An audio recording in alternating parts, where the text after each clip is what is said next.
Okay, welcome everyone to episode 2 of The Party is Full. My name is Genghis, and I'm here today with Nathan Silvers, who is one of the creators of Call of Duty and has been kind enough to kind of come on here and just kind of talk to a bit about his story to tell. And I think there's so much here to say. But Nathan, hello, thank you for joining. Hi there. Thanks for that So, intro. no The worries. It's creator of Call honestly, of Duty, that's something that I've been putting out there a lot lately.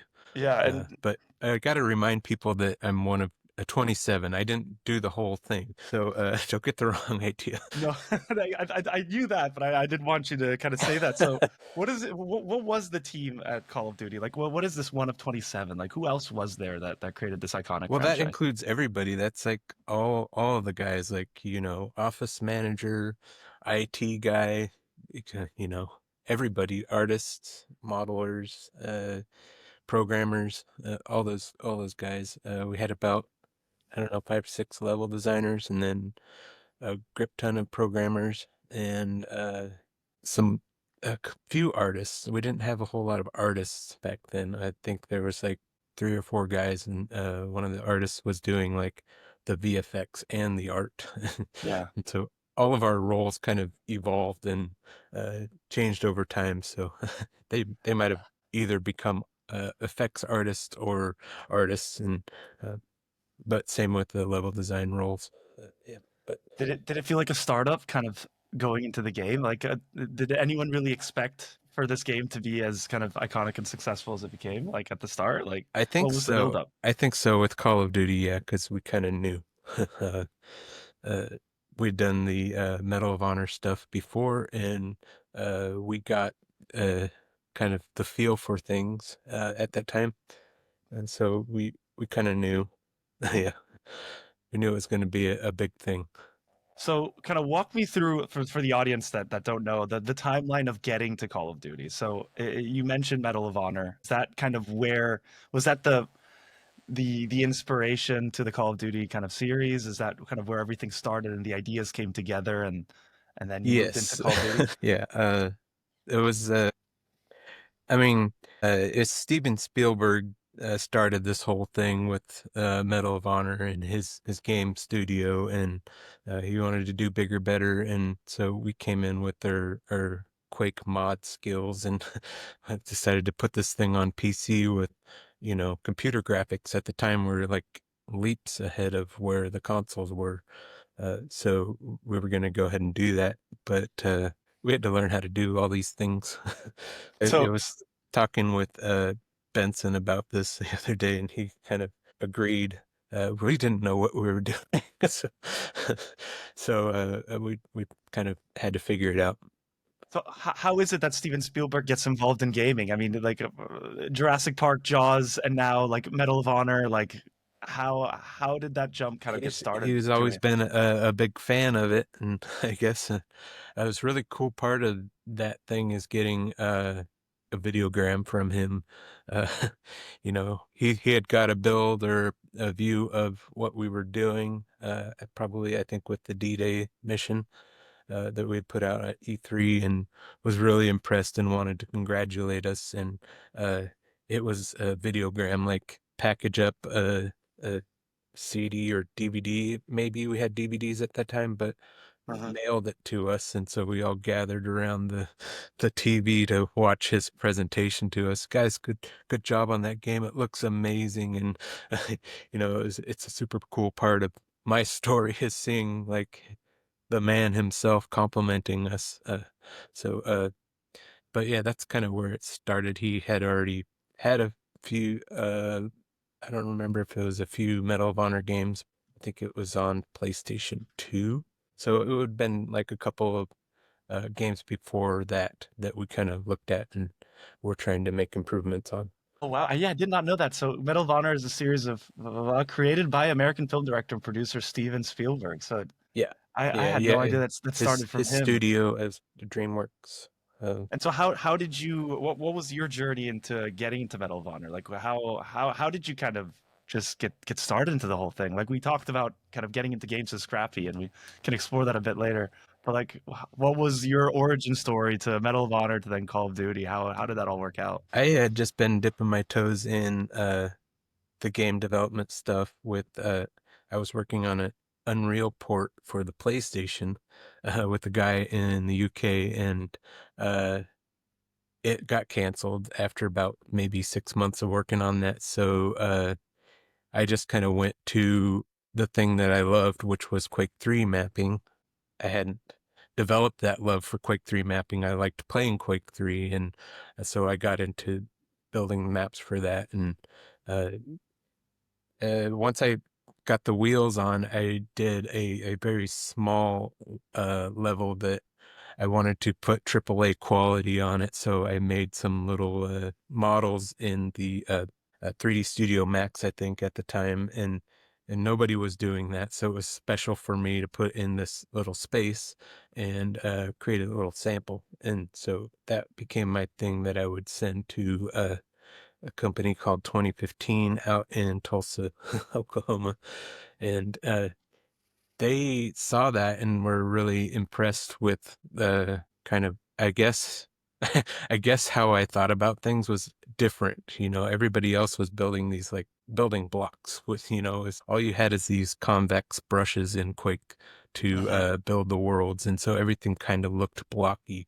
And when they get this level that has like organic leaves coming out of the wall and the bricks are like angled and it's a little bit different, they were impressed with that, and kind of I did a phone interview and they hired me on the spot. Like, wow. They don't do that. Usually they would fly people in and talk to Hmm. the team. But they just decided to hire me. Uh, but yeah, I kind of this funny part of this story is I would drive comfortable and I had these cut off pants that were like the string was hanging off. And I got Yeah. there and I didn't want to go to my apartment yet.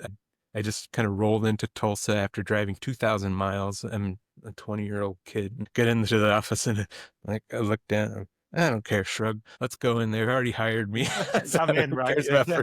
first impressions? So I'm sure they regret at first sight they regretted the decision. Yeah, I rolled in there and met the team, and yeah, I guess that's So how it happened. so 20 years old, you were just creating some maps or just some levels on Quake 2. What is it safe to say kind of like modding where you're just using kind of some level pack to Yeah, how did you they had mod tools publicly available. So Okay.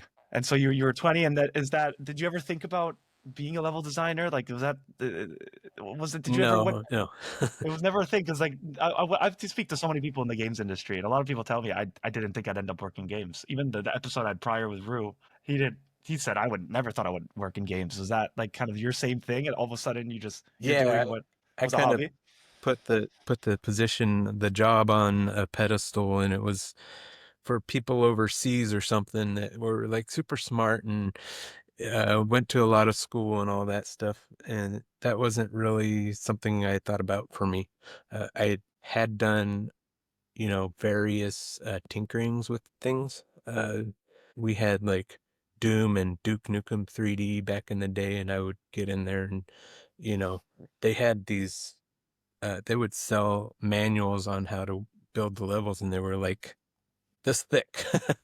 And so I would kind of try to skim over those and put something together, and I would be able to get some kind of level put together in those, but it wasn't that good. Nothing was really quality. And then uh, I was playing with Quake 2.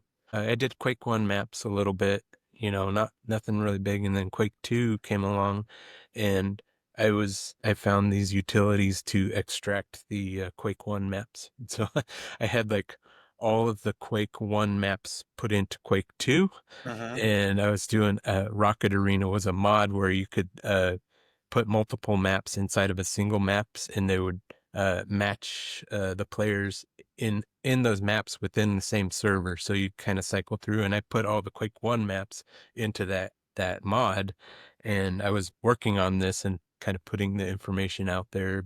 Hey, I'm working on this. I got all the maps in Quake 2, and I've upgraded them a little bit, put some shiny lights because we had colored lights in Quake 2, and uh I got a cease and desist letter from id Software on that one, and No so way. I had to cancel it. Like my whole like startup story is about getting canceled on stuff. Just But doing stuff and then people saying no, you can't no, do you that, can't or do you're that. you're Yeah. infringing you're infringing on some intellectual property and stuff like that. But Um, yeah, that so I was telling you the story the other day, and I was carrying my big computer monitor into this LAN party every weekend. I think it's every weekend or every other weekend.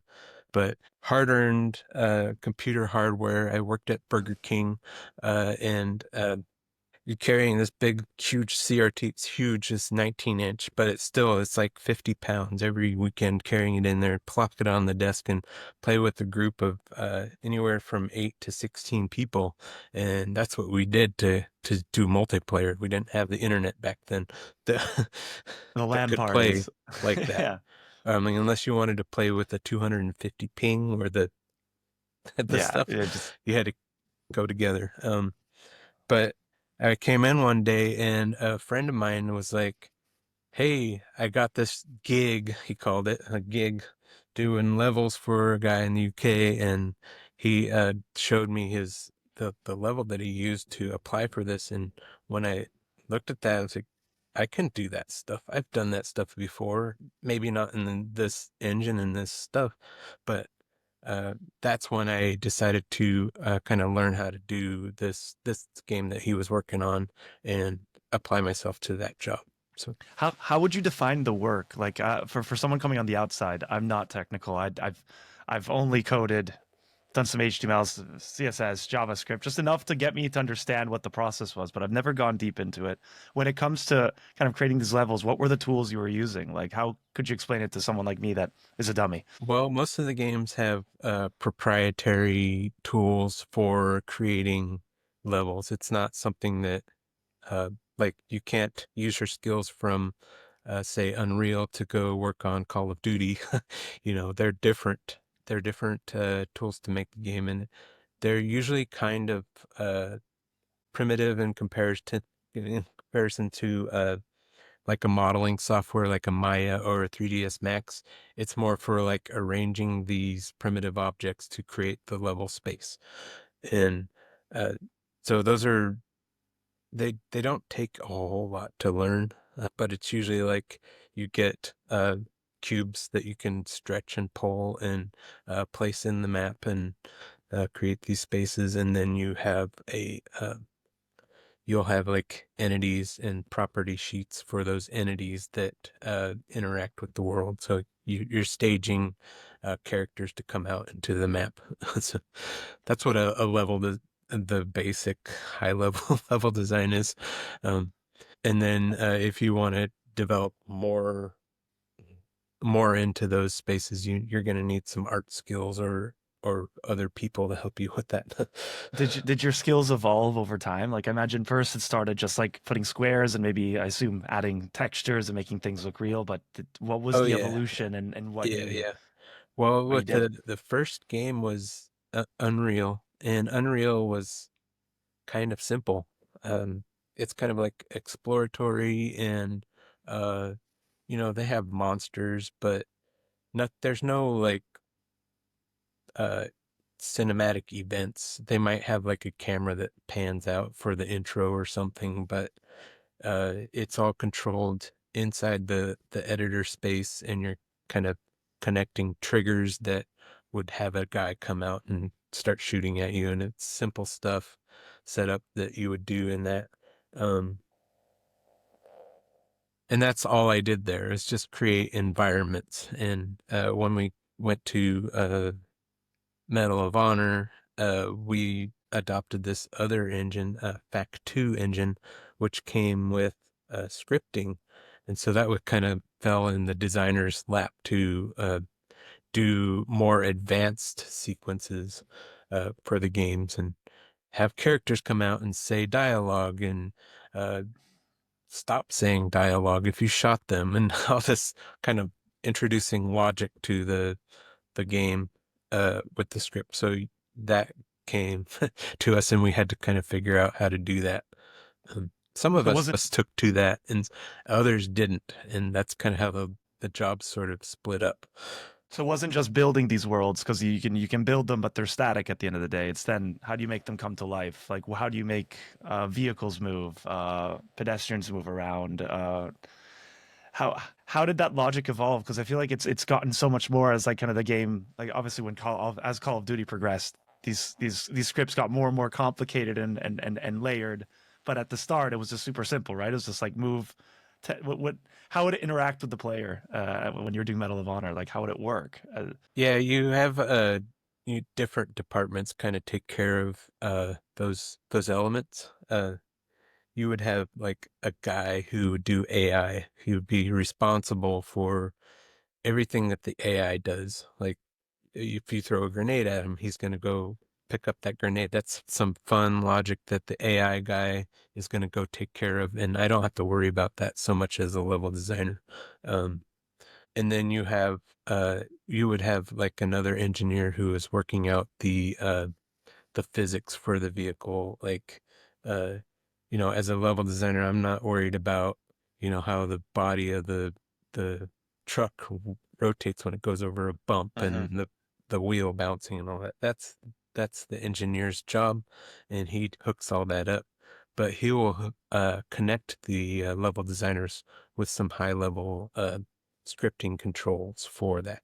So I can tell as a scripter, I can tell the vehicle to drive to a point, or use a spline path that's defined in the editor for that vehicle to go on the road that I drew for it. um, but that's kind of where the line is drawn. The scripter gets what I'm calling high level is like he's pulling the strings, but I didn't create the vehicle stuff. Mhm. The fancy math that makes all the vehicle go. Yeah, yeah, the physics engine and everything. What are you concerned with as a level designer? We're concerned with the player's experience. So we're kind of like putting all these pieces together, and also requesting pieces because sometimes the smarty engineers guys are like they're committed to their little black box that they're working on. They're I got this truck working great. Well, uh now we need an airplane that flies. And so take out all the gravity and, do your smarty engineer thing and come up with a way for us to make airplanes that fly. And so they will go back and come out with a new vehicle type that we can put into our maps. Um, so that's the level designer's kind of like a mini producer. Uh, so Got it. A mini producer in what sense? It's a producer within kind of the game, the player experience of how they're experiencing the game in your yeah, yeah, world. yeah. So there's another higher level, which is the bigger producer, which is kind of looking at all of the levels and how many getting an assessment of we only have three artists, so maybe we shouldn't globe trot to a different scene that's going to have like way too much art for these three artists that we have. So let's constrain it to one different only a couple different types of environments. That's the high level producer's job to sort out. But he's going to aim us at like in World War II, he's going to aim us into Africa or something. Like you're going to do the Africa mission, and uh, he might have some even higher level description. Like this Africa mission is a tank drive mission, and probably the tank's going to go take out some turrets. So go do that. And as a level designer, I get to work out some of the details with that and let the producer know that, hey, I'm gonna need some tank physics for this because that's a little heavy for me, and I need some engineering on it. So let producer take care of that. Got it. So I think so many players are probably asking themselves like, how do you? how do you come up with the idea of a level? Like, how do you decide that it's going to be in this, like in, I think it's Modern Warfare. You got like the houses, like in the middle of suburban America, and they're bombed, and then there's a whole story, and every level has its feel. Who are the people that come together to then kind of Uh, say, this is what we want to do, right? Like, how does that even come together ultimately? yeah, it ends up being there's a lot of cooks in the kitchen, and so you would have big meetings, and talk about all these things. Usually, you'd have some stronger voices in the crowd, and kind of listen to those guys. Those guys who do their research and are watching the films, the old World War II films and stuff. Uh, but yeah, it's usually a committee type of thing where you sort of come up with the ideas together. At that very high level, like we're gonna do a mission over here, and it's gonna be like a stealth mission, uh, or this is gonna be the all-out war sequence, or even talking about what the game's about. Uh, Yeah, that's super interesting. So as you let's go from so we talked a bit about how you got into Medal of Honor and you got into working on the game. What was the jump from Medal of Honor to Call of Duty? How did that happen? How did that team form? Because then that's the game that really took off, right? yeah, yeah. Uh, Yeah, so we had shipped Medal of Honor, and I think we were starting on doing the expansion pack because we knew it was going to be a big thing. And that was expansion packs are awesome because you already have all the assets. You're just making a level and kind of extending the game and you know, make a little profit real quick. Um, so we were kind of working on that, and then suddenly guys started disappearing from the company. uh, there was some stuff with the boss there that not a whole lot of people were agreeing with. Uh, and for me and some of the guys that I've talked with since, it's kind of like seems kind of small stuff. They were just like annoyed, and some of the producer types felt like they could do a better job leading this company elsewhere. So, um, and So was it like a I, mutiny? Was it a mutiny like that broke up? no, it Like just people thought they could do better and they wanted to go take their talents elsewhere and build a better game? Was that what was bubbling up or? yeah, just direction stuff. For me personally, the team was uh, Tom was the leader of the team, and he was trying to grow big and build the team. And we went from bottom floor, which was like, half of the building was rented to another company, and the other half was our half. But we wanted to expand, so we had to go up to the second floor and got the whole floor rented, but he needed to fill that space. It's expensive to rent a whole floor of a building. So let's create another team. And it was kind of growing rapidly. And we were still trying to figure out what we were doing and how to work together on that, on our own team within the small team that we had.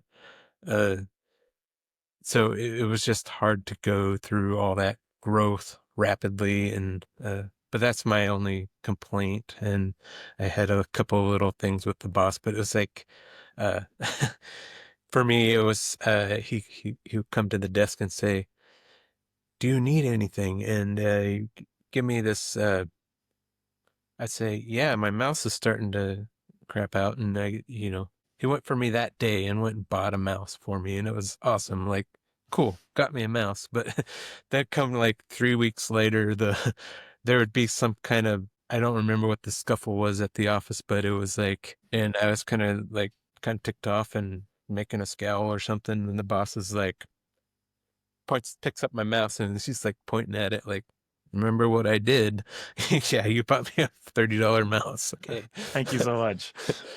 But it's stuff like that, small stuff. But when I look back, I'm like, that guy was awesome. He got us all together and did the things. So I should have nothing but gratitude for him and what he did for us, and that was awesome. So talking back at like how the team just bailed out, it was kind of nonsensical, but when the team starts disappearing, the team that you just barely are getting the wheels with, and you know them, and you know that what you're capable of, you kind of follow the pack. So now you guys kind of went to where did you go? How did then that team become the Call of Duty team? And then how was the growth there? Yeah, so I was just recently telling this story, like people don't really appreciate how close in proximity the studios that created Call of Duty and Medal of Honor were. And it was like 4 miles down the road. So, and it was nice for us because we all rented this little apartment that was like right in, like within a mile of the new office, but it was 4 miles from the other office. So we were all excited. We could walk to work if we wanted to. But yeah, they set up in this new office and on the cheap.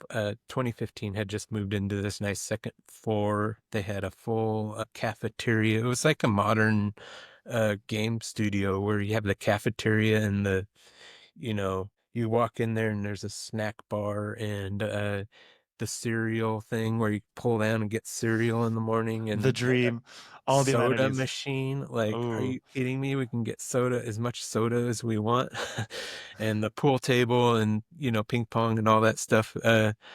But we kind of had to start all over, and this new studio was scrappy again, and using temporary office furniture and used office furniture basically, and have pictures of that office that I put up, and it's pretty bare bones, and the ceiling was kind of low. I remember that, and they had air conditioning that would like blow cold air right on your head. So I we just lock your had neck up. pictures of us like duct taping cardboard up to those things so the cool air would go that way.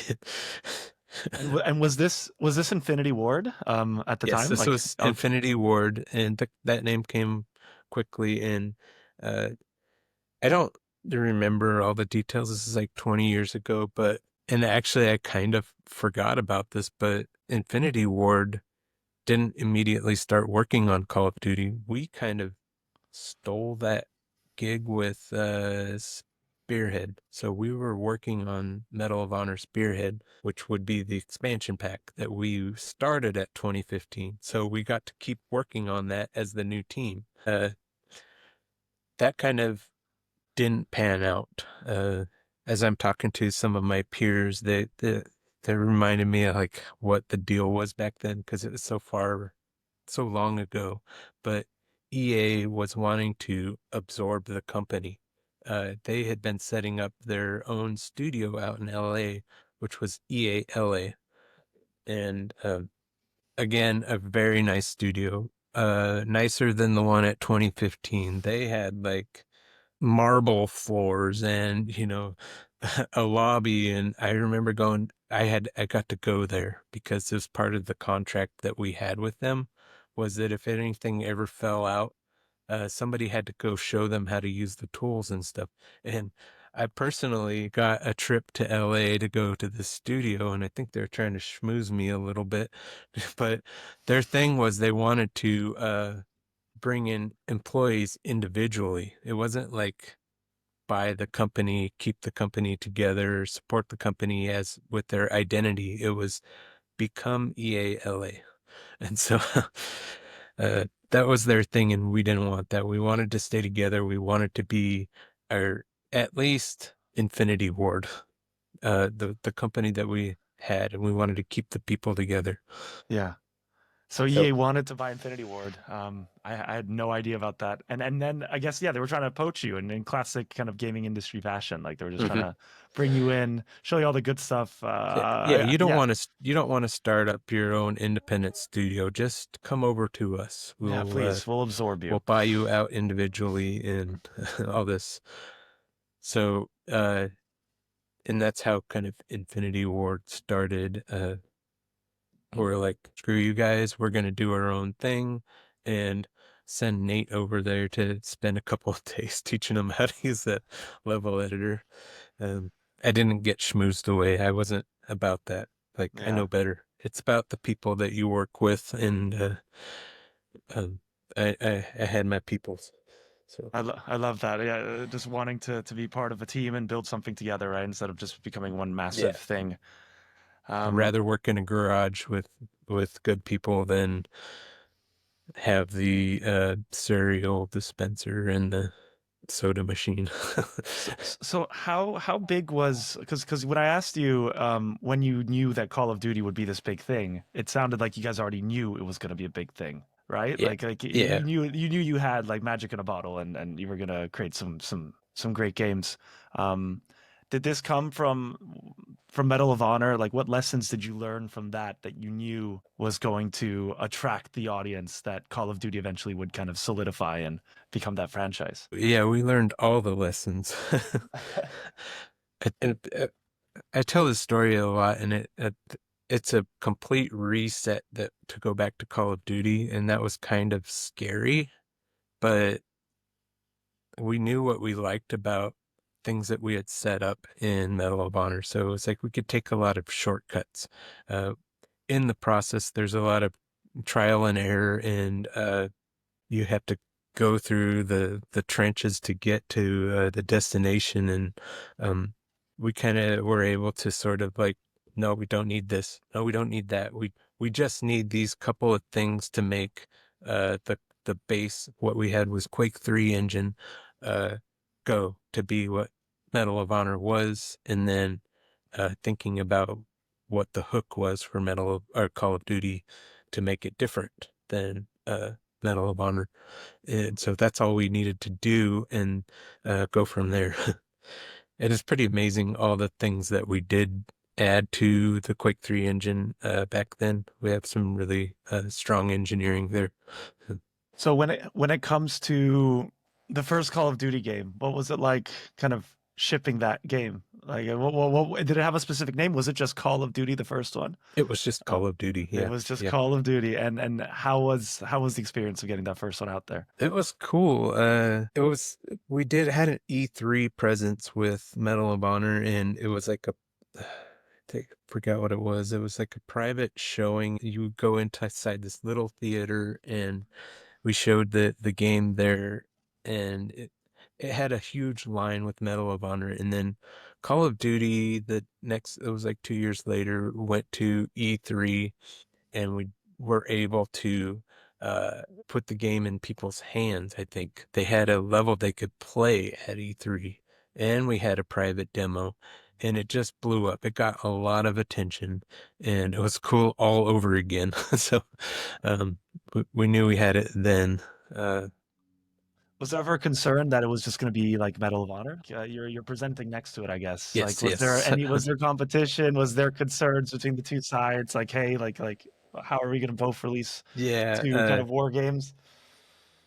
yeah, Jason West was like the kind of technical lead. He, you know, did programming, but he was like the leader in a sense. Like he had prior console game development experience, so he had all these like smarty things that he knew about games. And I remember him kind of running around like just basically pulling his hair out like, we need a hook in this game, and what's the hook? And none of we didn't really know, but we kind of settled in on the tagline for that game was, in war no one fights alone. And so with the game we were always going to have soldiers next to you, so it was always going to be kind of like the D-Day experience from Medal of Honor, where you're fighting the battles with your soldiers beside you. And it was we were going to sort of show that the AI characteristics of friendlies taking cover and deal with all that, you know, friendly fire and all that fun stuff, a little bit more in Call of Duty. So That that was the hook, and we had to do that on every level. You always have to have a partner with you. yeah, you can't be alone, right? You like Yeah. you're in war, like you've got your brother sister in arm, and you're running through, and it makes it feel more immersive. Because were the prior games just like a bit more lonelier? Like was it just one person? Like you didn't have those AIs running next to you I imagine. Nope, they killed them off real quick. So in order to Like cover that up, you'd kill them I'm basically. thinking Like so. about one of the missions I did. It was like you go into the submarine pen and you got your buddy in there. He's like your inside guy and he's opening the gate and he opens it up and they kill him. So you're all alone. And so you go into the sub pen and you're all alone and you're doing this disguise thing. You put on the disguise and you're like the enemy soldiers are the guys in the sub pen are asking you for your papers and you're like all alone uh in the whole mission. That's what I did for Medal of Honor, but yeah. So to Uh cover up the fact that you didn't, that at the time there weren't AIs that were good enough to play alongside you. Basically, at the start of most missions, your AI soldier that was with you would just get shot, they and kind of then did, I think you so. just go alone, right? I'm trying to remember all the levels. We did have some that were uh maybe some defense levels or something where you'd get, I think I remember like a bridge defend where you have a lot of friendlies fighting the enemies in Medal of Honor, but usually you kind of end up on your own. When did COD really start kind of blowing up? Like when did you be like, guys, okay, like we knew this game would be popular. We knew that we would have our player base, but Well, I felt when did like you? it blew up on the first one, but Was it the first one? no, Okay. no, it didn't. It actually, once we went on the consoles with the second one, I felt like it blew up, and then I felt like it blew up again. Each time it's like a, an exponential growth, almost like I think Modern Warfare probably was the biggest. Like, we're a thing now. It's pop culture. It went from being like this cool thing that some people do to like everybody knows about Call of Duty now. Yeah. When did multiplayer become, and I don't want to say it's more important than the story, but when did you guys start noticing that more people were interested in multiplayer, or there was just more popularity with multiplayer, or is that even the case? Like, I never noticed that. Well, I stopped doing single player uh development after Call of Duty Ghosts.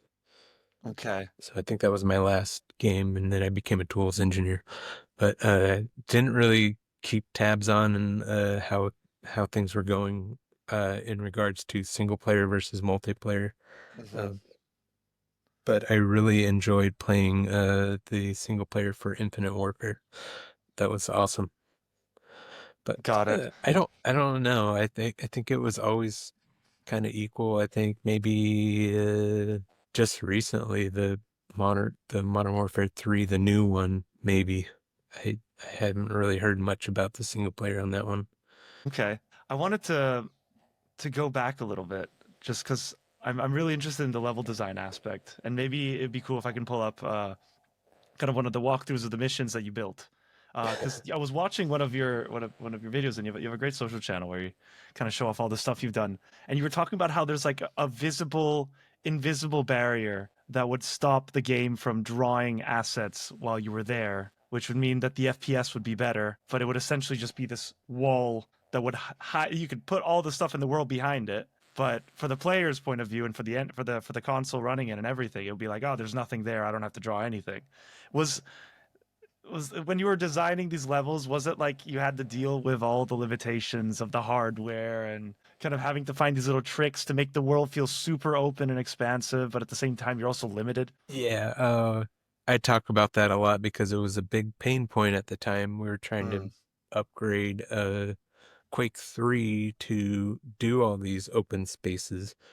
And, that game was built on BSP, not to get too heavy into it, but it was made yeah. for like small space, small cavernous levels, like room to room, not really thinking about outside. I mean, you could have outside, but it was a room with a sky texture on the top. That was the extent of outside in Quake 3. Uh, so a lot of my stuff was like instead of just having a texture on the sky, we could make the sky be an enclosed box out there and then like put some trees to make it feel like you're outside and it just would become huge and complex with the bigger that we wanted to make it open and Uh, are we talking about Call of Duty or Medal of Honor now? Oh, we can. 'Cause, Honestly, Medal the real yeah, pain came in Medal of Honor yeah. when I tried to do that submarine pen base, and there's like just the Which base was building, it? What was the level? the Sorry. sub mission 2. You're in Norway, and you're sneaking up on these guys with the sniper rifle, I guess. But Let me. we came up with was we called it man this, and it was just a silly argument conversation that we had with the engineers, like how can we do this, because I was playing with what we had, was like dividing up the space with these we would call them hint brushes. They would tell the visibility scheme to make this a block that the player can be to calculate the visibility for that block. But it wasn't quite working because the top of the block sees over the building, and that therefore that part was potentially visible and would draw. And so we had like this big thing with the stuff that was behind the building drawing, and that was taking time. And I was big on the frame rate, so I was pushing this, and uh I was like, I would be willing to select the space that I'm in and then select all the other spaces that I don't want to draw, and connect them with whatever in the editor. And the engineer's like, can't do that. Another engineer comes in and he's like, I think you can. And he volunteers that we could do this. So they put the system in. And so we would select a very small set of space, and then we had another feature of our editor that we added was paint select, so you could just hold a button and draw down all these like spaces that you didn't want to draw. So that space was defined for sets of information that you don't want to draw. And in the video I show, you could probably see some spots where I missed if you walk around, and there was a spot where I found where like flashes of all the geometry in the background come in. And yeah, that's was Manvis. And when I mentioned it to my coworker, he kind of cringes. Like, I've talked to a lot of these guys. I actually have like half of the team in my Discord server, like just lurking there. And he said, "Oh man, that was terrible." But Was was there that like was a something we wanting were. to be perfect? Hmm? Was there like wanting? Was there like a need to be like have this level be perfect? Or was the team really kind of like high bar of quality when you were creating these levels? And because wondering why he cringed at the idea that maybe there was just a little bit of a It was too much work. it was too much. Yeah, Okay. yeah. You don't Games don't do that nowadays. They've got solutions for visibility in open spaces and stuff that we didn't have at the time. Maybe not. We didn't have anything else to draw from. Nobody was doing the big open spaces and on the PC and visibility and all that. No, it's funny. The engineer that was working on this comes over and he sees me drawing uh, this space, and he's like, "You're basically doing a binary oct tree." And I was like, "Oh, okay, whatever that is." Click, keep drawing my things. But but that binary, the oct tree, is a technology that games started to use and all that stuff. And they have full-blown third-party solutions that they ship that to games, and you can just plug that in and have visibility. And it's more artist friendly, where the artists don't have to think about it so much. So, uh, but yeah, where was I going with this? Uh, I just got a clean slate. uh, Uh, no, it's no, I okay. think with the Yeah, visibility thing, that was a yeah. thing that Call of Duty, with Call of Duty, we were able to go like, man, this, no, we don't want to do that. Let's try something else. And we came up with a solution that worked a little bit better. So, um, yeah, and we use that solution all the way up until Call of Duty Ghosts, and it gets to more like modern times where I just got to stop talking about Call of Duty technology. But uh, yeah, Some NDA. Okay. Well, did things get easier? I guess. Is it safe to say things? I don't want to say easier because I don't want to simplify it. But obviously, like you were so like there were a lot of limitations back then with making these levels and being able to make them run smoothly and efficiently, like in Medal of Honor. And all the things we talked about up until now. Did things get easier as like the technology advanced, or were there just new challenges that would get presented? Where like, or the levels Oh got even yeah, more ambitious and the explosions got bigger, and now it's like, okay, it used to be trying to just get the FPS to run smooth, but now we got all this stuff to run. yeah, yeah, for sure.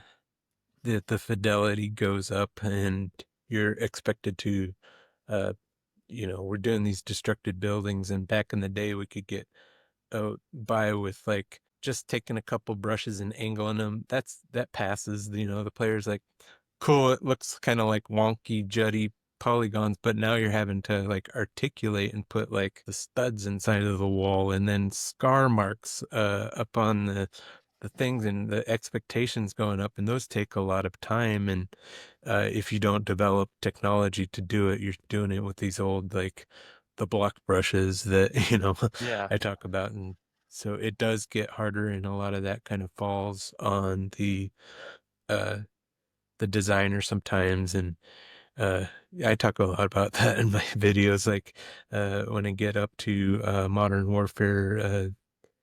I did the end mission on that, and that was my favorite of all time because it was the last time that uh I did everything in the level. I did the geometry and the scripting and all that stuff. After that, it sort of got too much. And that was too much to do. That was like a lot of work to do on that level. I should have had more support. I did get some artist support on the end as we were kind of tidying things up. Uh I got an environment artist to come in and do some of the rebar on the bridge as you're falling down. As it's coming down, there's like rebar coming out of it, and I was like, I can't do all that stuff. I want to make it look awesome. It's the last level. We got to do this stuff. And so had a hero artist come in and help me out with all those chunks and bits and pieces of the bridge.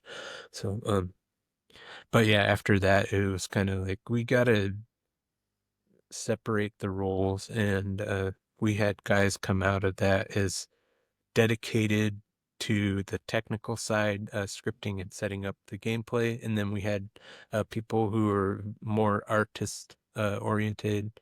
They would do the blockouts, and they would do the art on the level, basically.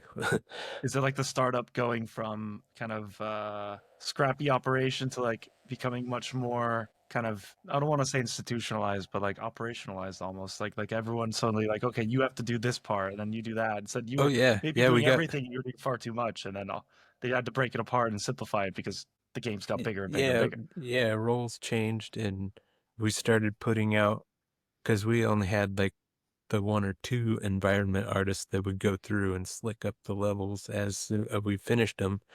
But then we'd get like more people who were just more environment artists, and more people who would go do that thing for us. After Modern Warfare 2, I was strictly scripter. So I didn't even touch the layouts of the levels. It was all done for me, and it was awesome. So yeah, that's interesting. So you went from kind of level designer to now after Modern Warfare 2, you're now a scripter. What does that mean? Like I know we talked about scripting, and I know what you mean, but Yeah, how did that change the way you were you just like empowered to just script these levels and create these I could AIs and commit a little bit more time. Let's see. Modern Warfare 3, I did the Hamburg mission. I was also kind of like throughout the Call of Duty series, I became kind of like the vehicle scripter. And like I uh, said before, it's not me that's making the wheels bounce on the thing. It's describing how other designers are going to place those vehicles and set them up, and uh, have them come into the scene, and have AI come out of them. All that stuff was me doing that script and sharing it with everybody.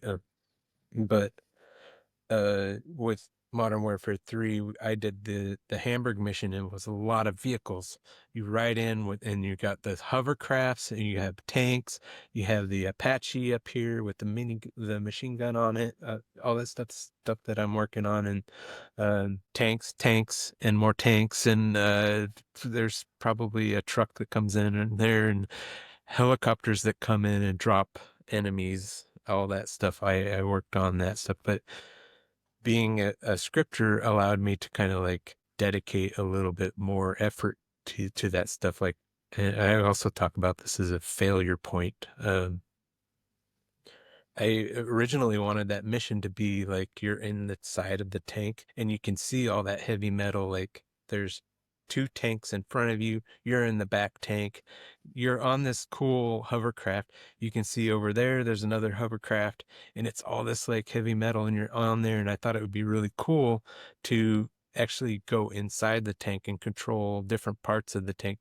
You know, I'd done the Call of Duty 2 tanks and I wanted to next level this stuff because the tanks, I kind of like, I didn't put a lot of respect into the missions. It was like more of a novelty thing with the past games. And I always knew it. I wanted to get those missions over with before they outstayed their welcome. It's like I talk about like the S curve that I did in Call of Duty 1. It was like you just go in, you shoot, get in a battle with a couple of tanks, blow them up. It's really cool. The player feels powerful. Those tanks were messing me up as an AI walking, and now I get to be in a tank and kill them first. But that gets really boring after a little bit, especially if I'm not like getting super advanced with these tanks and having them be AI. And how do you do that? How do you make that interesting? I wasn't getting too much into that. So with Modern Warfare 3, I thought it'd be cool to kind of take that on. I didn't have to worry about building the levels and all this stuff. And as a dedicated scripter, being more bold with that. And so I had this cool thing where you could go like inside of the tank and see the guy like shoving in the round, your AI buddy, they were all animated, shoving in the round. There's like little red lights inside of the tank and all this juicy detail in there. And then you get to be in the inside of the tank and you get to see with the heat vision, all the things light up and all this stuff was working and in there, but it wasn't fun. So this was a thing that we were afforded to do as a dedicated scripters go like, okay, I'm a dedicated scripter. I don't have to worry about doing the environment. I can go ahead and do this stuff and go down the rabbit holes of trying new things. And so that's what that afforded us. And we have a lot of cool scripted events that came out of But being able touching to do that. on that failure point that you mentioned, what was the failure exactly? Was that you had like a bunch of cool things like the heat goggles and stuff, and just that wasn't fun? Like players just like, okay, cool, We I weren't can. finding the fun, and it was becoming clear that it was requiring a lot. Like we had heat signatures for a shader and all that stuff for the tanks or the AIs, but not the tanks in certain cars. And then like, okay, now I'm having to do dynamic destruction for buildings, all these high detail buildings that are already like juiced up by the environment artists. I'm gonna have to like figure out something to make that look good when you can see the guy behind the wall and you're shooting at him with the tank. It was getting heavy and it's still, I didn't see it being fun. It was weird because I had this mechanic where you could shoot the tank and then you could press some button to get out and go on the minigun and take care of those rascally AI guys that were trying to get you and Yeah. all this stuff. And it was a whole mechanic and we're trying to decide like how to make that work better. And um, I got to this point where I was kind of looking at the rest of the game and the novelty thing. The game didn't need any more novelty, different types of events like what I had done with the tanks before. It didn't need those. We had Sledgehammer was really good at doing those things, and they had like a lot of effort put into like the cinematic events and all these things that weren't really first person shootery. So I was kind of looking at the game as a whole and seeing this space. Uh, and it looked like it would be fun to be a foot soldier on uh, alongside of all these tanks and to be able to see them more from the third person doing like seeing the cannon go all that stuff that you don't get to see when you're inside the goggles and looking at the Yeah, yeah. reticle shooting. It's like, yeah, there's a lot of cool stuff going on here and this would be really cool. So I brought it to the team and the at the time the tanks were kind of going up the beach, and we didn't need a lot of detail on the beach. So when you went on foot on the beach, it was just like this ugly mud texture. So I brought it to the environment artists, and they visited the level. They put like these cool like barnacles on the thing. It was so awesome, and uh, but that was another advantage of the situation being like higher level scripting. Um, it was a cool evolution of that job. So. Are Um, those the touches that count, like adding barnacles or like you mentioned before with the bridge? Like Yeah, are well, those as tiny far as things or having like yeah. dedicated people to do that, like if I had gone out and figured out how to make a barnacle that was like three-dimensional come out, I would have lost a couple of weeks on that, like Yeah. I would still be in the tank, like trying maybe not even inside of the tank because I wouldn't have felt so bold to try to do that. I would have been like, here's the Call of Duty 2 tank that's like nobody cares. Like it would have been that way if I was having to worry about the environment. So This is another thing I kind of picked up, which is you guys were deciding what was fun by like being the players yourselves. Like you guys would build things that you guys found fun. And that was that the metric for deciding what would be passable in terms of like what you put in the levels and the missions? Like was it something that you guys decided like internally was like this is fun, we've tried it, we know it? Because modern gaming today, some of it, so much of it is now just like what does the data tell us? How many people are engaged? How many people are dropping off? And especially for like mobile, but even in like other games where like slowly it's getting kind of becoming more of like a kind of an app store kind of a approach where you're just looking at the data to decide what's good. Um, yeah, I think there's a maybe a difference with multiplayer game design and single player. Uh, you can do, I think, do metrics, and I've never really been involved with where heavy metrics were a thing. What we did was had a thing called Kleenex testers, and that's focus testing. You have a fresh guy come in and play the game, and we did this often. And so it was a really big point for us to go and stand around and watch fresh guy who I think we paid him like $100 to do like uh sign a big heavy NDA because you can go play the game yeah, yeah. and you spend like a day or two with each guy going through the game and we would sit there and huddle over and watch, and it was like designer hive mind of like I'd have my own ideas about it, and then other guy would chime in what's going on, and you would find weird stuff with that.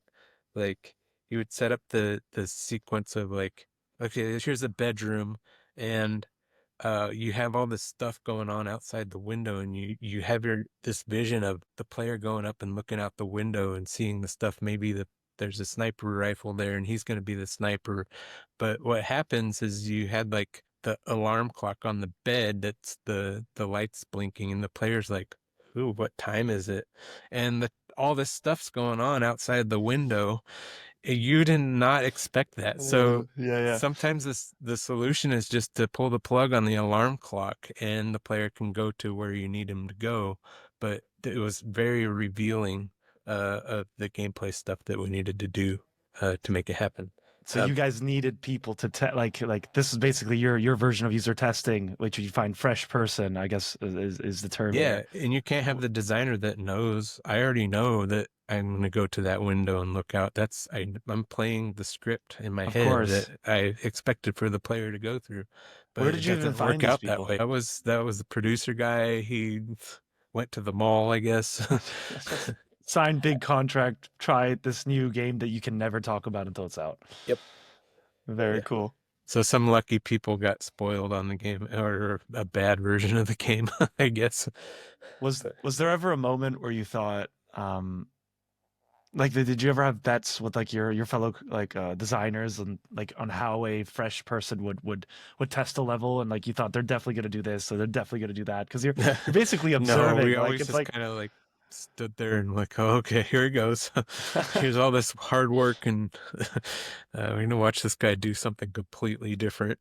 and so like one example of it failing of course was like the alarm clock and so you guys just decided let's disconnect it because if not they're just And distracted with that's the not a alarm real clock and they're world example, but is there that's an just trying okay to like But Do you have an sadly, example then I real of world, I'd say was my Jeep ride in Modern Warfare, where you go you're riding down the hill and it's all bumpy and bumpy, and then there's a street that's like perpendicular, and you're gonna get on that street. You're done with the bumpy road, getting off of the base that you just exfiltrated, and you got some guys behind you, but in the street there's some other guys that were kind of wrapped around, and they're gonna come after you, and you take a 90-degree turn, and when you do that, the view for that stuck on the car kind of goes with it, and you're looking in the sky and there's some enemies to your left, and that part lost so many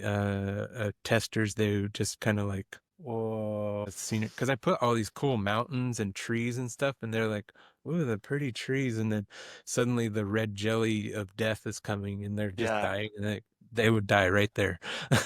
And I watched a lot of people die there, and um that's one of the real world things, and I felt like they would get frustrated, and uh I wanted to try and do something there, which was to grab the camera and go like, this is what you're gonna look at. You're gonna look at these guys, and kind of I was thinking like a virtue cop, like how you go through those and it's staged for you and you shoot the bad guys and you can move on to the next scene. I was thinking that way. Uh and I brought this up to, I did a little prototype and tried it out, and the guys on my team were like, "That's terrible. Don't do that." We one of the Call of Duty, I guess you call it Call of Duty Bible, is like you always have the control in the player's hand and you stop taking it. And we kind of violated this more and more as the games went on, but at the time it's like you're taking the control from the player, and they were totally right. Uh it was a simple solution that I had already known about in Call of Duty 1 when I did the truck chase there, which is do dialogue callouts. We hadn't recorded any of those when those guys were playing. There's a truck on the left. It's that easy. There's a truck on the left, and you just keep repeating the dialogue, and you'd have to get like 5 different variations because they'd get tired of the one. But there's one for the left, one behind you, and all this stuff. And once I hooked that up, the frequency of people looking at the scene when they first got onto that road went down, and more people survived than they would engage with the fight, and it worked out great. Got it. No, that's so interesting. Again, just going through that whole process of figuring out what's fun, what's playable. How how did that evolve as the team got bigger and bigger and bigger? Like at some point, I think you guys had like 400 devs on these games. So like, how did it feel going like as kind of the franchises went? Sorry, as the games went to the next one, and the team Well, kept getting bigger and bigger and bigger. How it's cool. I'm always pretty proud of that, being kind of behind and creating this big monster of a thing that employs a ton of people. That's really cool. I think somebody said something like, "Is 1,500 people worked on Call of Duty when you combine all the studios that work on it? Like that's how many people are employed and are able to support their families and stuff. That's super cool. That um, and I'm proud of that." um, but being a part of it, the production layers can be kind of heavy. You kind of miss that small team like connection, and it's more like channeling your requests through production versus like uh, rolling your scooter over and it's saying to an actual person that's going to be implementing it.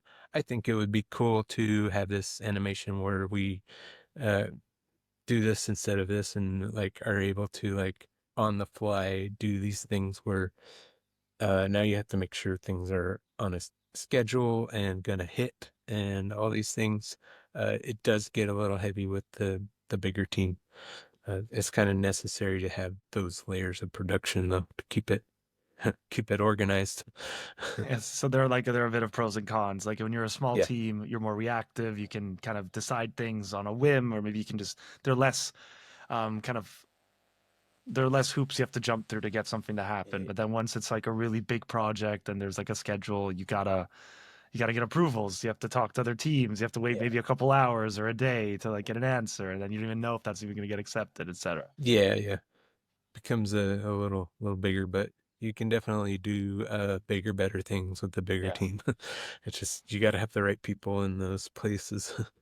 What was the biggest level that you feel, or biggest kind of mission or experience that you were a part of that you were like, I am most proud of this one? That's the Modern Warfare uh the end mission there. That was pretty good.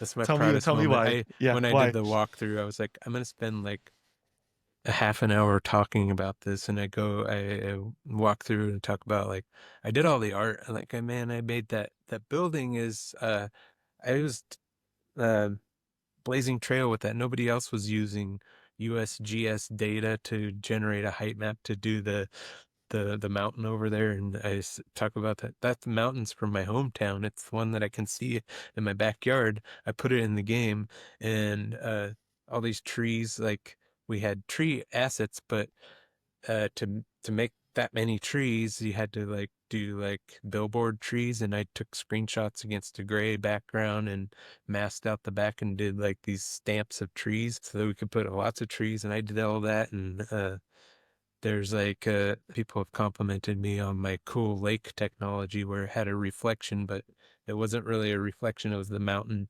on the other side inverted and drawing underneath the water. And uh, there's also the geometry part of that, and then I did all the scripting part of it. So it's like the whole thing. I did that, and the games go on, there's other big levels that I was involved with, but I only did parts of those. Like in Modern Warfare 2, I was the world builder for the mission Wolverines, and that's one that people love on the internet. I didn't know until recently. I started talking about that, and people are like, man, that was my favorite. It was so cool because it's kind of a more open space than Call of Duty did traditionally. How did it work with like the? I just thought when you said you put a mountain in the game, the one in your hometown, like how do you even put a mountain into the game? Did you take a photo? Did you take a photograph? Did you find one on Google or like Yeah. how does that go from like That real was a really life? cool Yeah. adventure because it was like you could generate normal maps were kind of a new thing. Normal maps describe how the light reflects on a surface. Uh, you it can make it look three-dimensional. So you shine a light this way, and the shading on the texture will be dark on this side of the normal map that's facing. So it describes the direction that the surface is pointing. And you could do and height maps are different. They're elevation data. And so I took the USGS elevation data, which is a height map, and ran it through a converter to convert height map to normal map. And so it got a lot of detail on that. And then I kind of took, I think I took a Google Maps top down for the color of it, and it's put it all onto one map. And it's just like put onto a cone shape that's kind of like mountainy looking, and I dropped it in there. It's, that's the simple version of it. I But love how many different bits you need to put together to but just that kind of was put it yeah, up. I was into like exploring the technology and stuff. And then I talk about the trash can that I built in that one because we had all these normal maps, and I didn't get the sense that the artists were quite they were doing some stuff with it, but I was researching it too. Like, hey, look, there's a trash can. You can put like the little ribbings on there. They don't need to actually be like indented into the geometry. You can do that and just have it wrapped around a simple cylinder, and it looks like it's got all this detail on it. So I was trying to get in there and do that on something that was really simple, like a trash can. But Do you miss that improvisation that you could do back in the day to figure something out? Like you just lots of different sources and ways no, of it still exists. it's still happening. It's still Okay. there. Yeah, yeah. It's yeah. There's so much to learn out there and discover. Like, I'm playing with Unreal Engine right now because that's what I got, and that's where the games are going, and I'm learning all about that. Like, I'm trying to do this I'm actually trying to get back into the game development stuff. So I like playing with Unreal Engine, and it's got a lot of tool stuff in it that my tools engineer side's lighting up on. And uh, I just the other day I looked into the water technology that they have, and it's like, oh, you can draw a river on the terrain just like that. I made myself a lazy river, and I plopped some objects in there, and they're floating around it. It's really, it still happens. I'm like so excited about all the technologies and stuff. I don't think it'll ever end. I I think I said somewhere like it's going to take me 400 years to learn everything there is to know about game dev, and by then I'm sure the technology is going to change. So it'll still be something to learn. So for any Uh, kind of designers listening on call, like is how much more empowered do you feel with like an Unreal today? Like, what if you had it back then? Like, I'm wondering, like, well, I has it gotten mean, I much kind of easier? did. It's where I started is Unreal, Yeah, but and like the new iteration, I mean, like I'm sure it's gone through like this is like it's gotten better or it's gotten more efficient or it's gotten more dynamic. Like, has it changed much? no, it's the same old crummy. No, Really? no, just kidding. Okay, okay, good. I was It's getting worried a bit. cool. You can only I only know so much about it, but it's definitely all the technology, and I came into it with expectations of it being super awesome because, unlike a proprietary technology where you support the needs of the team, Unreal is universal for everybody, and they're trying to like, make it good for all the teams and everything, and so you can bet that you're going to have a strong tool team on there making it real good. Um, I became a tools engineer because of the proprietary technology. You have smarty engineers who are kind of like focused on their black box thing, and then you have like game designer over here is like the engineer says, I got it to work, but you need to like program some text files and to make it work, where there's a little bit of a disconnect. So I became a tools engineer to kind of plug these things together within the Call of Duty universe. And with Unreal, they've already got all that figured out. They've been doing this for team after team, and then they got teams uh, upstreaming their work to the main engine. So they've got a lot of engineers working on that, and so I have expectations of it. And I've already kind of bumped into some things where I'm like, they might need a tools guy on some of this stuff, but there's also a lot of cool stuff on there. So. What was the best tool you think you've created that gave the most impact to kind of your team or to the people like relying on it to build? I was the scripter support guy, so that was like the scripter team, this people who were doing the same job as I did. Uh, I I worked on the script tools, and I think that was the best thing that got improved. Like we had an IDE that we would use to program the scripts for the game. I helped a lot with those, and I started this tool like Modern Warfare. The first one, I think I probably started it, was the search tool, and it was something that let people find things really quick within the scripts and the Call of Duty. Uh, their map files are text based, and so like entities in the map files describe things that you connect inside of the scripting language. So you have target names that are buried inside of these heavy map files that also contain a lot of artwork. So if you wanted to find where that target name from your script was in the map files, you had to do heavy text search.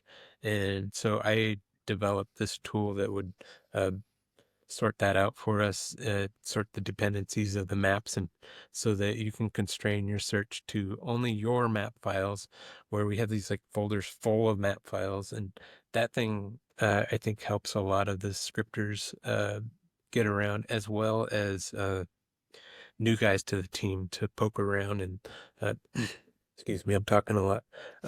New guys to the team would come and learn about how to write scripts. They're going to need to poke and prod, and having a fast search tool was pretty important, and I was behind that. So that's one of my favorite things that I did there. That's something that I took with me afterwards. I'm working on my own search tool that's out there. It's really cool. Okay.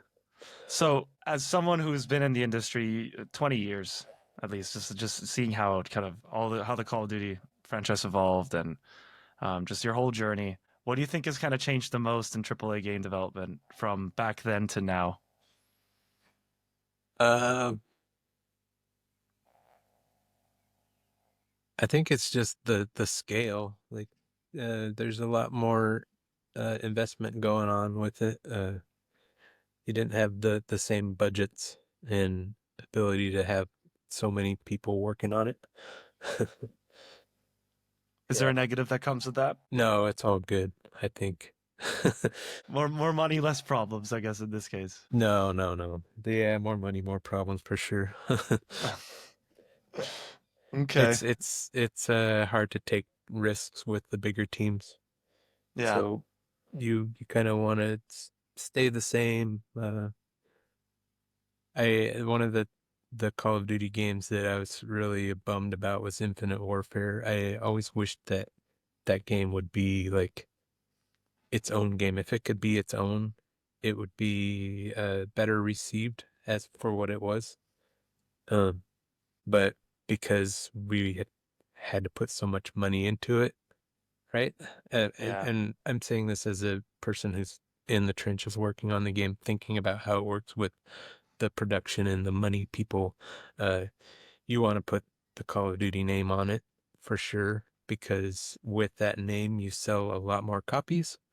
Um, but I always think about it as like, if we could have somehow called it its own game, it would it would not have sold as well. Nobody knows what this Infinite Warfare thing is, but the fans of that game would have been all about that game. And the fans of Call of Duty would have been all about Call of Duty and what Call of Duty is. And the identity kind of got with that. So it didn't get a fair shake. And so that's kind of like the bummer for me, but I understand that it's just business, and that game probably would not have been made if it wasn't for Call of Duty and the might and the muscle. And it's really cool that we got to actually do that thing, which was kind of risky. So Do you ever do you ever wish you had double-edged like sword. yeah, the double-edged sword for sure. Yeah, do you ever wish you had like instead of because the Call of Duty franchise every year new game, right? Like kind of with other kind of major titles. Do you ever wish you just had like maybe an extra year to just build stuff out, take your time a little bit longer? Like imagine I was thinking about this before the pod. I was thinking, what if like instead of having a new Call of Duty every year, you guys said like let's stop, let's work on something for 3 years, let's kind of really think it through what we want this game to be, and then we release with one big bang on the third year, or just give yourselves more time. And instead, it's this yearly cadence. Did you ever find yourself wishing you could have more time to build these games? No, I think that's kind of how it works with Call of Duty. You have three different studios working on it, and each studio is given their, well, it used to be 2 years, and then it changed to 3 years. So we actually got that.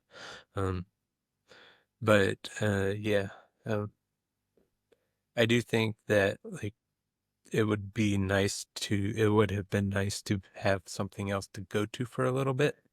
As a studio, I think we always kind of wanted that at with Call of Duty to. We always looked at. I think Blizzard with their. They had different types of games that they would switch to. I think it was like StarCraft and then Warcraft. They would do a Warcraft, and then they get to go work on StarCraft for a little bit, and then let Warcraft 2 be its thing before 10, 20 years later, whatever, however long it took before they came back and tried to do Warcraft 3. And we always kind of looked at that and we're like, that sounds nice. But uh, yeah, I say you have to kind of honor the business side of things as a developer. And that's a constraint that you work in. and you have the freedom of choice to go work at a different studio if you want to, Of if you're course. tired of it, you Yeah. have that as an individual. So you make your choice to stick with the game that you're working on or not. Absolutely. It's all in your freedom to do so. Okay, so Yeah. we've been talking for almost an hour and a half now. I did want to have a couple more questions, and this is for kind of advice for aspiring developers out there who maybe are listening, who maybe kind of see your journey and your career and are kind of wondering like what's the best pathway for me to kind of get into game development. Maybe like I know for a fact that a lot of young people would be look out at the games industry now and they think, oh, it's such an ivory tower. I don't really know how to get in. You and I have agreed that it can be quite scrappy to get into game development, and a lot of people just get in without even planning for it. What would Yeah. be your advice for someone coming out of maybe university right now that wants to get in game development and doesn't know how? You kind of have to find your strength and go small, build a small thing with AAA quality. That's the best advice is like I say, when I was doing this, I built the level that was very small and had the foliage in it. It was different and it showed that I can think outside of the box a little bit versus you don't try and build a full scale RPG game with all the elements in it. Um, if you can try to build the quality first and don't worry so much about scale. Find your small thing that you can grab onto and do your thing on. Yeah, that's So it's been like my a small scene, a small level, focus on lots of like different aspects of it, but don't make this huge, massive game yeah, because yeah, then you're yeah. just gonna spread out Yeah, like you the don't want to quality that you could spread show. thin, Yeah. and there's a need for specialists out there. If your thing is just making materials that, pop, be a material guy that makes materials that pop. If your thing is drawing articulate 3D models, hard surface models. Do that. If you like to draw human characters, find your thing and do that. There's lots of specialization out there, and you don't need to build the whole game.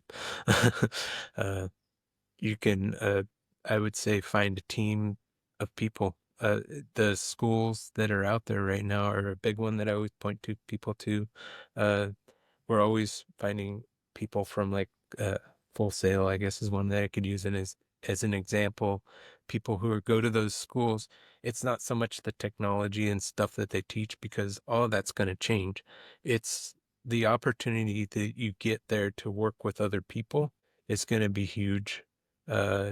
To be a part of a small team that actually makes a game, that's a big thing. If you can find that, find other people to work with, find a collaboration. I think I remember this is a really cool thing that just comes to mind. Uh, I was doing the Quake 3 maps, and the Rocket Arena thing came back with Quake 3. It was a Quake 2 mod, but it was Quake 3, and I wanted to take some of my small spaces and make them parts of this multi-arena map, and I needed to fill the gaps. So I found these forums, and there was a guy there that was like, hey, I got this little section and connect the dots with this guy and make it a collaboration. He could build a part of my mission, and it was like a human interaction. You need humans. And to shorten that story, this guy actually, it's popped up on my LinkedIn feed the other day. He's out there he's doing games now. And that's like super cool. But find people to work with is a big one. You can get feedback and a loop of constructive criticism to, let you know that it doesn't look that good, whatever you're doing. uh, that would be a big piece of advice is that's going to be huge at being able to thicken that skin of yours to, be proud of your work, but also be able to understand that it's not the best. And when you get that feedback and you're able to act on that feedback, it's going to get better. So start small. Tools come and go, but really what sticks around is working with other people and then kind of having the confidence to believe in your own work, but also being open to feedback and knowing that you can get better. Yeah. and looking for those connections and those Yeah, people that's that that's very general. But yeah. it has to be. It has to be because everything changes all the time. Is there a trait or skill do you think that would really distinguish kind of a good developer or a good junior developer from a great one? Like what is if you had to have your own team today and you're looking for someone to hire, like what's a trait that you just think is so fundamental to kind of being able to build great experiences, not even just levels, just experiences that players enjoy? Uh, this is communication. Communication.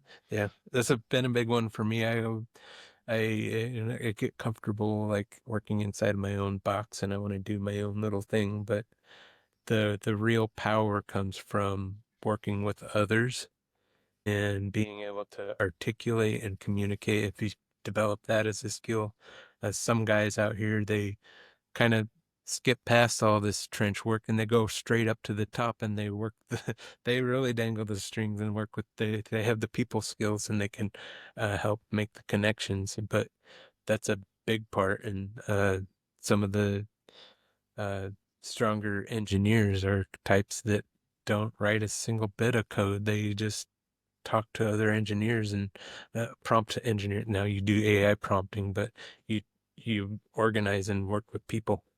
That's going to be the big PowerPoint of your career.